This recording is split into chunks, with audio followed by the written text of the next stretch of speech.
जम्मू कश्मीर की सरजमी पर 10 साल बाद चुनाव हो रहा है। पहले चरण के मतदान में 7 जिलों पर विधानसभा वोटिंग हो रही है। सुबह 7 बजे से वोटिंग का दौर शुरू कर दिया गया था।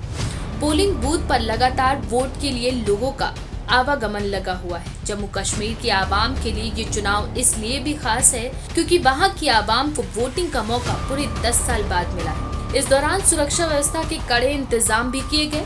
24 सीटों के लिए हो रहे पहले चरण के मतदान में पोलिंग बूथों पर भारी संख्या में भीड़ देखने को मिल रही है। राजनीतिक पार्टियों के साथ साथ मतदाताओं में भी खासा उत्साह देखने को मिला। धारा 370 हटने और केंद्र शासित प्रदेश का दर्जा मिलने के बाद मतदान में सामने आए वोटिंग परसेंटेज ने सभी को हिलाकर रख दिया है। चुनाव के पहले फेज में पुलवामा की 4 सीटें, शोपियां की 2, कुलगाम की 3, अनंतनाग की 7, रामबन की 2, किश्तवाड़ की 3 सीटों और डोडा जिले की 3 सीटों पर मतदान। भाजपा प्रत्याशी शगुन परिहार ने बागवान मोहल्ले में बिना पहचान पत्र के वोट डालने का आरोप भी लगाया, जिसके चलते कुछ देर के लिए वोटिंग भी रोकनी पड़ी। जम्मू कश्मीर में सुबह से हो रहे आंकड़ों पर अगर नजर डाली जाए तो सुबह से 1 बजे तक 41.17% मतदान हुआ।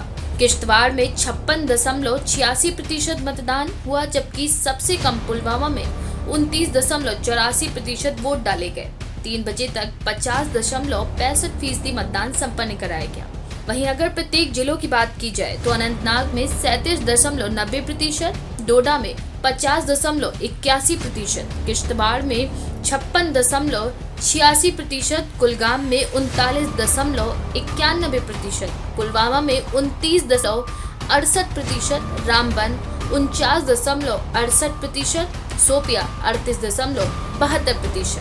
पहले ही चरण में जम्मू कश्मीर की मतदान के आंकड़े लगातार आसमान छू रहे हैं। जम्मू कश्मीर के ये चुनाव 3 चरणों में होंगे। पहले चरण की वोटिंग आज यानी 18 सितंबर को हो रही है। बाकी 2 चरण 25 सितंबर और 1 अक्टूबर को कराए जाएंगे। चुनाव के नतीजे की घोषणा 8 अक्टूबर को की जाएगी। जम्मू और कश्मीर की इस राजनीतिक रेस में सीएम का चेहरा चाहे कोई भी बने, लेकिन देश के लिए गौरव की बात यह है कि जम्मू कश्मीर में 10 साल बाद चुनावी त्योहार बड़े ही धूमधाम से मनाया गया।